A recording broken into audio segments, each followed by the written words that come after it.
In a recently issued press release from the Institute for Research on Middle Eastern Policy, the story of the century was disclosed. Buried within the first of 67 boxes lay the declassified 1963 investigations from the Senate Foreign Relations Committee.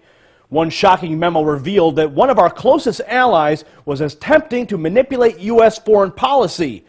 The March 17, 1961 document stated, "In recent years, there has been an increasing number of incidents involving attempts by foreign governments or their agents to influence the conduct of American foreign policy by techniques outside normal diplomatic channels.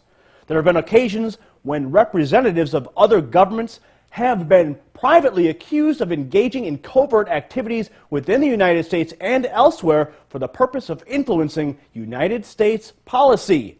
The Lavon Affair. The reference to the Lavon Affair in this document is the shocking admission by the Senate Investigative Committee to a false flag terrorist bombing plot codenamed Operation Susanna. The plot targeted U.S. interests in Egypt and was intended to reverse the U.S. policy that placed pressure on British withdrawals from Egypt, who would in turn give control of the Suez Canal back to Egypt. Israeli agents in Egypt disguised themselves as Arab businessmen and were only caught and prosecuted after their bombs malfunctioned. Could it be possible that one of America's strongest allies, Israel, would carry out staged terror against us in an effort to sway our Middle East policy? According to the recently declassified document, the answer is a resounding yes. Is it a coincidence that Operation Northwoods, the document that outlined staged terror to be carried out by our own military against targets in Washington, D.C. and Miami as a pretext to invade Cuba, was drafted around that same time?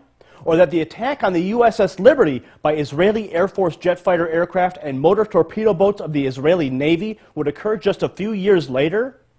The remaining 66 boxes from the Senate investigation are still being opened, and we can only guess that more damning disclosure lay ahead for America's greatest ally. It's time.